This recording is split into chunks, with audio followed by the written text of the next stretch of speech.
What's going on, everybody? Welcome back to the channel. After Sound here, bringing you Splinterlands content every single day. We also stream right here in this channel every Tuesday, Thursday, and Sunday morning, so come by and say hello.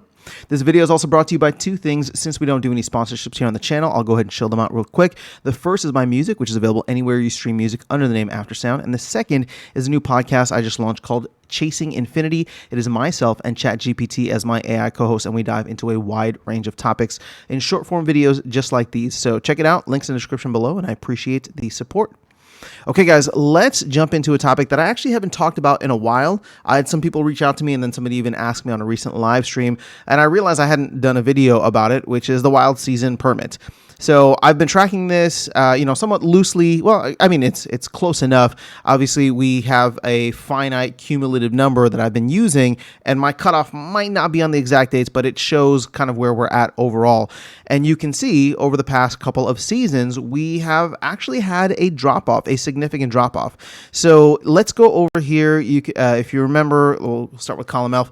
If you remember, at this point in time, we no longer had the wild season permit available for vouchers, right?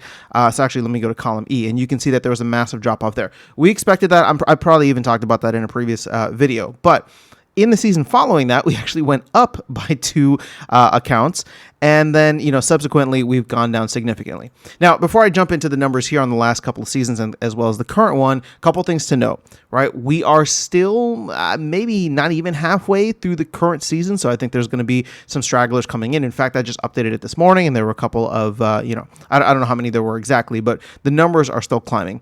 And secondly, the reason that I like this metric, I like tracking this metric, is because it shows the ongoing willingness for accounts to pay, right? Ongoing, like just paid accounts for participating in the ecosystem, right? Yes, you can go and play in modern format for absolutely free, which is awesome. But for cards that want to participate in wild, this is, you have to pay the wild season permit every season. And to me, that just represents like, okay, what's the appetite for the current player base? Now, what's interesting about this, as we dive into this kind of, I guess, last season, right? So the one that ended at the end of September, there was a significant drop-off, right? We went from 25.98 down to 24.61. That's a loss of 5% and roughly 137 accounts.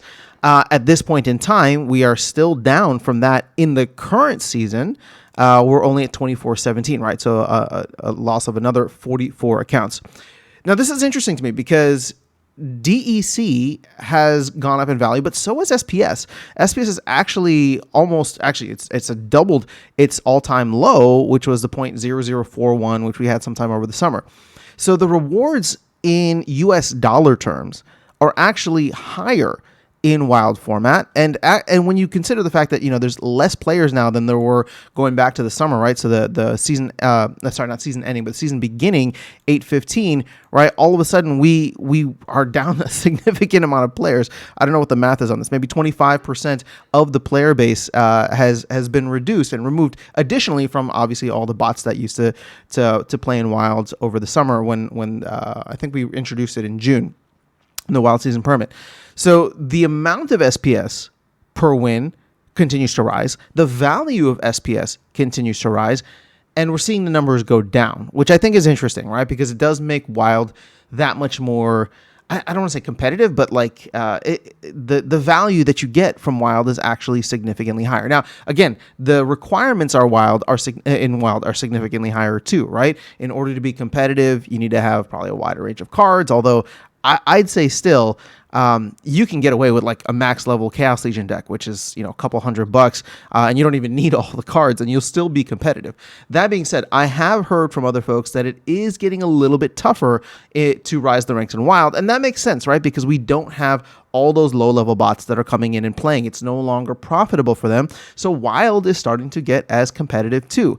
If we look at how many people are playing in Modern, and I don't have those numbers, but I would say it's probably starting to look much more competitive. We did a video a little while back saying that the battles are actually starting to look almost equivalent. Now, there's still more battles being played in Wild, and that's probably because of the fact that somebody can min-max, right? If they're botting their account, then they get all of the energy, whereas somebody who's playing manual, you might miss a day, right? You might skip a day or something, and then all of a sudden you lose out on energy if your energy caps out. So that all tracks to me.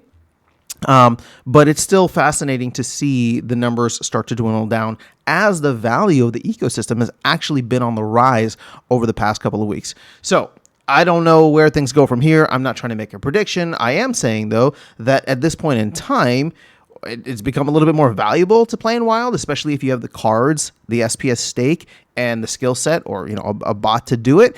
Probably what we've seen, and maybe the reason that we've seen so many accounts start to drop off even over the last couple of seasons, is due to the fact that maybe it's just not profitable, right? Maybe it's just not profitable for these accounts to come in, pay the bare minimum. Maybe they were doing it for a while, and even with a rise in SPS, right, the corresponding rise in DEC means that the dollar value of paying the Wild Pass has gone up as well.